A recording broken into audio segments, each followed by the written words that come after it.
നമ്മൾ ഭയങ്കര എക്സൈറ്റഡ് ആയിട്ട് പോണ ഒരു സ്ഥലമാണ് ലോങ് ഐലൻഡ്. ഇവിടുത്തെ പബ്ലിക് ട്രാൻസ്പോർട്ടേഷൻ ട്രെയിനാണ്. സബ്വേ എന്നാണ് ഈ ട്രെയിനുകൾ പറയുന്നത്. ഇതൊരു സബ്വേ സ്റ്റേഷനാണ് കേട്ടോ. ന്യൂയോർക്കിൻ്റെ അണ്ടർഗ്രൗണ്ടിലൂടെയാണ് ഈ സബ്വേകൾ ഓടുന്നത്.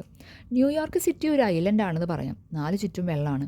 അപ്പോൾ ഈ സിറ്റി വ്യൂ കാണാൻ വേണ്ടി ന്യൂയോർക്കിൻ്റെ ഓപ്പോസിറ്റ് സൈഡിലുള്ള മറ്റൊരു ഐലൻഡിലേക്കാണ് നമ്മൾ പോണത്.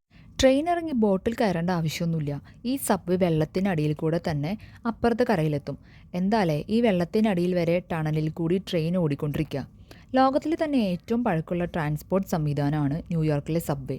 100 വർഷം മുൻപ് തന്നെ ഇതൊക്കെ ഇങ്ങനെ ഉണ്ടാക്കിയെന്ന് പറയുമ്പോൾ വിശ്വസിക്കാൻ കുറച്ച് ബുദ്ധിമുട്ട് തോന്നും. ഇതാണ് ലോങ് ഐലൻഡ്.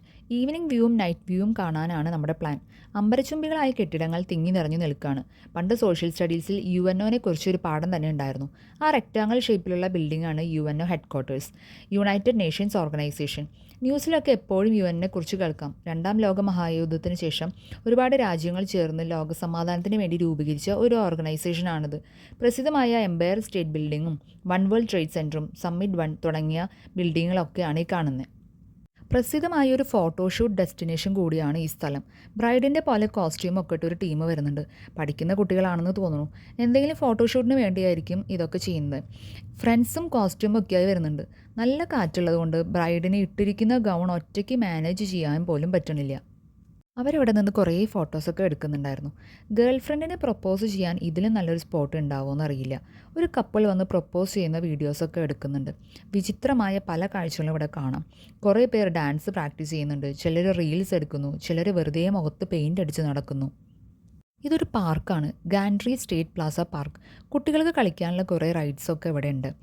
1-2 മാസമായി എല്ലാ കുട്ടികളും വീടിനകത്ത് തന്നെ ഇരിപ്പായിരുന്നു. സ്പ്രിംഗ് ടൈം ആയതുകൊണ്ട് തന്നെ കുട്ടികളൊക്കെ ഭയങ്കര ഹാപ്പിയാണ്. എല്ലാവരും പുറത്തിറങ്ങി കളിക്കാനൊക്കെ തുടങ്ങി. ഇവിടെയുള്ളവർ സ്വന്തം മക്കളെ പോലെയാണ് പെറ്റ്സിനെയൊക്കെ നോക്കുന്നത്. അതുകൊണ്ട് തന്നെ പല ബ്രീഡിലുള്ള നായ്ക്കളെയും പൂച്ചകളെയും പാർക്കിൽ നടത്താൻ കൊണ്ടുവരുന്നത് കാണാം. അമേരിക്കയിലെ ഒരു വീട്ടിൽ പട്ടിയായിട്ടെങ്കിലും ജനിച്ചാൽ മതിയായിരുന്നു എന്നുള്ളൊരു തമാശ ചിലപ്പോഴൊക്കെ സത്യമാണെന്ന് തോന്നാറുണ്ട്. പണ്ട് ഇവിടെ പെപ്സിക്കോളയുടെ ഒരു കമ്പനി ഉണ്ടായിരുന്നു. ഇപ്പോൾ അത് അടച്ചെങ്കിലും അവരുടെ സൈൻ ബോർഡ് ഇപ്പോഴും ഇവിടെ തന്നെ ഉണ്ട്. ഇതുണ്ടാക്കിയ സമയത്ത് ന്യൂയോർക്കിലെ തന്നെ ഏറ്റവും വലിയ സൈൻ ബോർഡായിരുന്നു അത്. പെപ്സിക്കോള സൈൻ ബോർഡ് ഇപ്പോൾ ഈ സ്ഥലത്തിൻ്റെ ഒരു ലാൻഡ്മാർക്കായി മാറി. ഈ കാണുന്നതാണ് ക്യൂൻസ്ബോറോ ബ്രിഡ്ജ്. പതുക്കെ ഇരുട്ടാവാൻ തുടങ്ങി. അതിനൊപ്പം തന്നെ കാർമേഘങ്ങളും ഇരുണ്ടുകൂടി. ഈ ബിൽഡിങ്ങുകളിലൊക്കെ ലൈറ്റുകൾ തെളിയാൻ തുടങ്ങി. ക്യാമറയ്ക്ക് എത്രത്തോളം ഈ കാഴ്ചയുടെ ഭംഗി ഒപ്പിയെടുക്കാൻ പറ്റുമെന്നറിയില്ല. പെട്ടെന്ന് നമ്മൾ വേറൊരു സ്ഥലത്ത് എത്തിയ പോലെയായി. ഈ ഒരു വ്യൂ കാണാൻ വേണ്ടിയാണ് നമ്മൾ ഇത്ര നേരം കാത്തുന്നത്. ഇതൊരു വെറും വ്യൂ മാത്രമല്ല, ഒരു വല്ലാത്ത എക്സ്പീരിയൻസ് ആയിരുന്നു. വരച്ചു വെച്ചൊരു ചിത്രം പോലെയോ വലിയൊരു TV സ്ക്രീനിലെ ഫോട്ടോ പോലെയോ എന്താ പറയാമെന്നറിയില്ല, ഒരു മാജിക്കൽ എക്സ്പീരിയൻസ്. ഞാൻ കുറച്ച് ഓവർ ആക്കുന്നില്ലേ എന്ന് നിങ്ങൾക്ക് തോന്നുന്നുണ്ടാവും. ആ ഒരു എക്സൈറ്റ്മെൻറ്റ് ഇപ്പോഴും മാറിയിട്ടില്ല. എത്ര നല്ല സ്ഥലമാണെങ്കിലും രണ്ടാമത് പോയി കാണാൻ ഇഷ്ടമില്ലാത്ത ഒരാളാണ് ഞാൻ. ആ നേരം പുതിയൊരു സ്ഥലം കാണാമല്ലോ എന്നാണ് ഞാൻ വിചാരിക്കുക. പക്ഷേ ഇവിടെ നിന്ന് തിരിച്ചു വരുമ്പോൾ ഇനി സമയം കിട്ടുകയാണെങ്കിൽ ഒരു പ്രാവശ്യം കൂടെ ഇങ്ങോട്ട് വരണം എന്ന് പറഞ്ഞാണ് ഞങ്ങൾ വീട്ടിലേക്ക് പോയത്.